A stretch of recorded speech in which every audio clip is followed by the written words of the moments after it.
Well, let's start with the fact that Israel is lying about its objective in Palestinian territories. They're not out to defeat Hamas. They can't defeat Hamas. What they're out to do is to expunge all Palestinians from territory they currently operate, that they live on. They want it's a form of genocide. It's a form of extermination. The piece I wrote that you're showing right now, revisiting the October 7th Hamas attack, and Scott early on was right on top of this, pointing out that even though the Israeli propaganda machine kicked into overdrive almost immediately to portray this as some sort of blind rage attack by Hamas, that all they wanted to do was rape and kill and commit all sorts of heinous crimes, the reality was it was actually a pretty professional military operation on their part. Their one goal was to attack military targets and kill Israeli military personnel, which they did. They knocked out 72 of the Golani Brigade, which is, at least a highly respected unit, or was. And then object number 2, capture as many civilians as possible. That's why all those cars that were mangled, burned messes that are stacked up in a junkyard look like they do, because Hamas had potential captives and hostages in them, and the Israeli Air Force blew those up, destroyed those. And then the news that's coming out every day, more news about the fact that it was the Israeli military killing civilians on October 7th. It was not Hamas. Hamas was not deliberately targeting and killing civilians. That was the Israeli occupation force. They were doing that. And it's not coming from Hamas people saying that. It's coming from Israelis who were there and who witnessed it. And then people say, oh, how could that be? Well, we've seen over the last week when the Israeli army shot and killed 2 of its own people, or 3 of its own people who had been hostages, who got away. They came out, no shirt on, naked from the waist up, waving a white flag, and got shot. Two separate Israeli soldiers shot it. So this was not the fault of some knucklehead who just got a happy trigger finger. What this illustrates is that Israel has a shoot to kill against any Palestinian, armed or unarmed. And then, what's becoming apparent, there was a time where I used to have some respect for the Israeli military. They're a dangerous clown show across the board. That the fact that these soldiers don't have proper rules of engagement, or the rules of engagement they have violate the rules of war, number one. They had this, they're not even good at their propaganda. They tried to create a propaganda video about 2 weeks ago, a week and a half ago, where they got all these guys, these Palestinians, lined up in their underwear, claiming they're Hamas. They're not.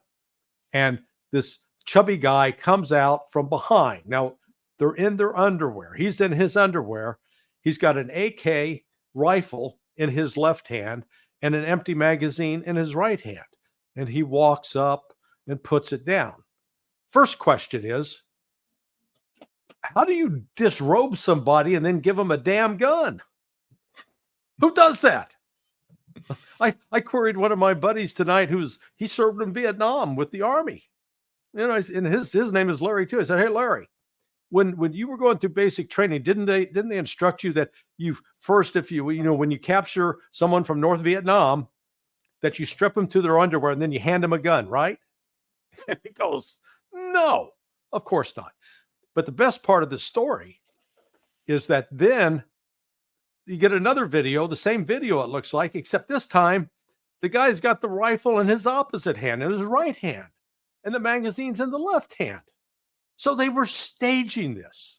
And you got to step back and say, what amount of pot or narcotic were they on when they thought this up? Because it makes them look stupid. They are stupid for doing it.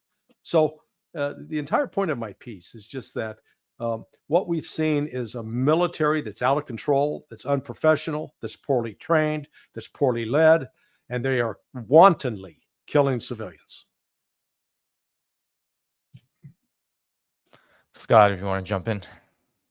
I mean, literally, I think, Larry said it all. Look, the Israelis have their policy is to commit genocide against the Palestinian civilians. They have a doctrine, the Dahia doctrine, named after the West Beirut suburb that they blew away in 2006 because Hezbollah kicked their butts on the battlefield.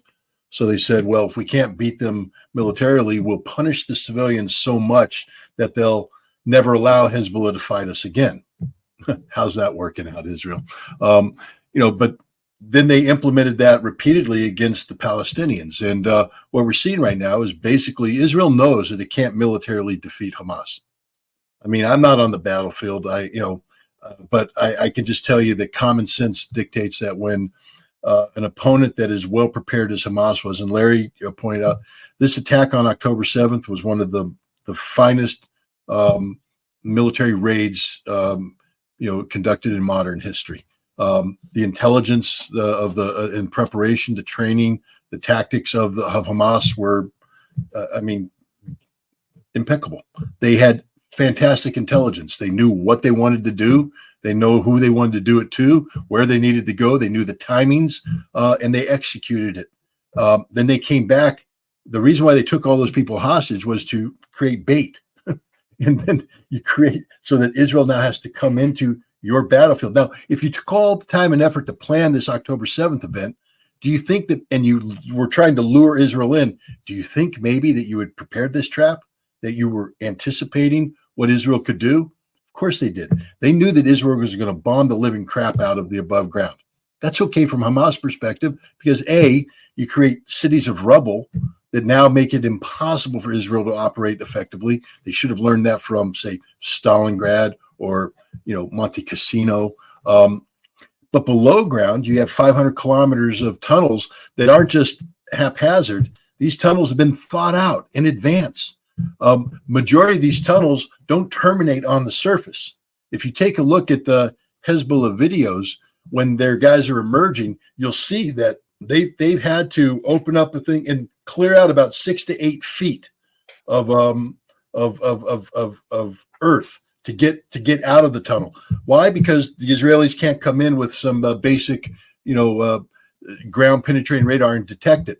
And what happens here when Israel clears out their berm area where their guys are sitting in the middle resting with alleged security around, Hamas pops up right in the middle of it. Okay, thank you very much. Bap, bap, bap, bap, bap. Back down. Then they blow the tunnel so that it doesn't connect with anything. Hamas has prepared this battlefield for a decade. They know exactly what to do. There's no way this Israeli conscript force.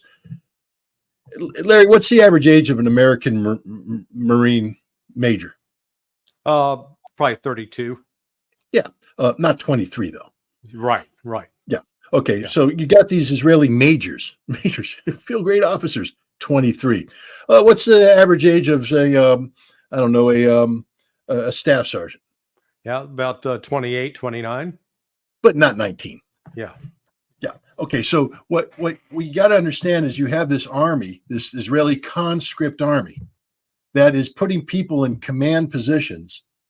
Look, when I was a captain, I was a pretty good Marine. I'm not bragging, but I was okay.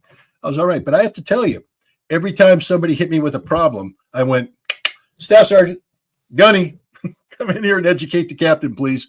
And the only reason why I was really good is I had really good staff NCOs who backed me up, who kept me doing the right thing, who didn't hesitate to come in and say, Skipper, you don't want to do that. No, why not? Oh, yeah, you're right. I don't want to do that. And things work. Now imagine a 19-year-old sergeant. A 19-year-old sergeant. That means he was conscripted at 18. He's gone through a year of training, and now he's a sergeant. And he's going to be advising his 23-year-old major about what? All the experience he has, all the extensive combat. The Israeli army is a joke. It is a literal joke. They're good at beating up 10-year-old boys. They're good at raping girls. They're good at murdering women, and that's all they're good at. They're not good at fighting. They're really not good at fighting. Russians who fought in Mariupol, fought in Bakhmut, are looking at the tactics that the Israelis are using in Gaza and saying they'd all die. If you took those Israelis and put them in Bakhmut or Mariupol, they'd all die. Now, I know that they're not fighting, a large conventional army, but their tactics suck. They suck. And it's not just that they're bad soldiers. They're bad people. Now we come to what Larry talked about. The murder of those 3 Israelis proves that the Israeli army has shoot to kill orders. And you know what's interesting about that? It's a war crime, a literal war crime. You're not allowed to do this, but they do it. They have a doctrine called the gospel, or not a doctrine, but a plan called the gospel plan, the Hasbara plan. It's AI generated. They've broken Gaza down into target packages determined by a computer that says when you drop a bomb on here, this is how many civilians you kill. Why the hell do you need to know how many or predict how many civilians you kill? And then you drop the bomb anyways, because your whole purpose is to kill civilians. That's what the Israelis are doing right now. And here's the sickest part. Joe Biden has given them a green light to kill as many Palestinians as they can up until the end of the year. And that's what's going to happen, ladies and gentlemen. Not because Israel thinks they can defeat Hamas. They can't. They know Hamas is going to survive this conflict.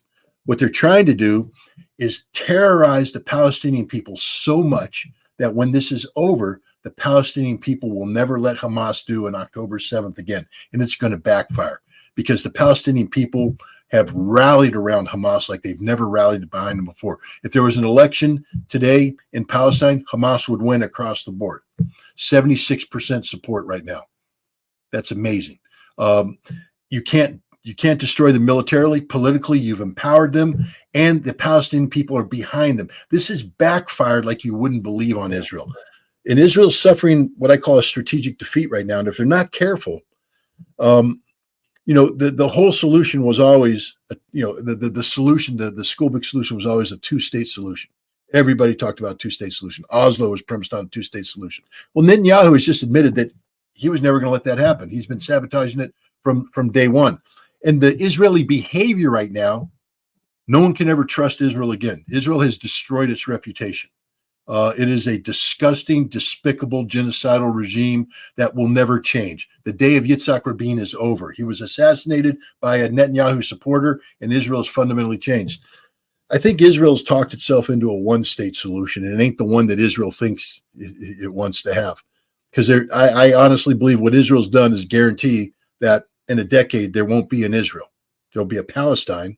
Jews will be welcome to live in there. But you'll find that when the Palestinian state is created, that many of these Zionists will flee because they don't want to live in peace with Palestinians.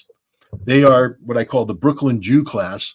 And I don't mean that there's nothing anti-Semitic in that. Brooklyn Jews, that's it, class of people who feel free to fly into Israel and go to the West Bank and murder people and steal their homes and steal their land.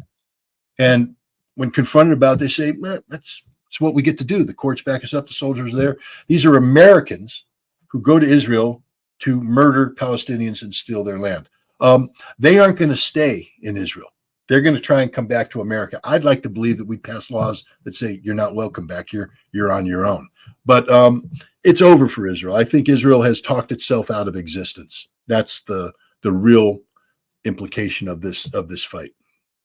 If you went back to October 5th and you had done a survey of the Arab Muslim countries in the Middle East, you'd find that Hamas was not very popular in Egypt.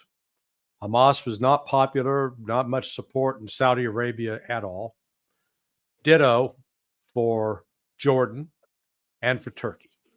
What Israel has done in the last 3 months is they've turned Hamas into a sympathetic figure, or at least one that the Egyptians, the Saudis, the Jordanians, and the Turks have to pay attention to. If for no other reason, just to placate the guy in the street that's really upset by what they're seeing Israel do to the Palestinian civilians. So it has actually made Hamas stronger. That's the irony of this. It's made Hamas stronger, not weaker. And, Israel's got this in their mind. They think that they can always kill their way out of something. And it's like they decided I think it wasn't Netanyahu just announced that maybe they were going to do like Munich 2. In the aftermath of the Munich Olympics, they sent out hit teams to kill all the perpetrators. Well, number one, it was basically a failure as a mission because they killed a waiter up in Norway who wasn't even involved, had nothing to do with it. And they didn't get them all. And when the operation was over, it didn't stop the terrorist attacks. So, I mean, the goal of using force is ultimately to stop the attack. I'm a firearms trainer and I teach people, you never draw your gun and point it at someone unless your life is in imminent danger. And then if you have to point your gun and fire, but make sure you stop the threat. Once the threat's over, gun back in the holster. Well, Israel's never learned that. This policy of killing civilians it's going to cost them.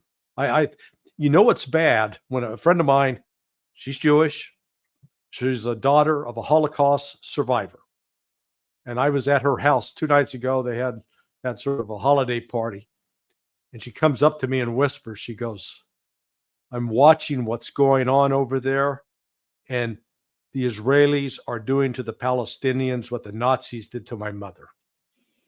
It's bad when you got a Jewish lady who's a Holocaust survivor who's making that comparison.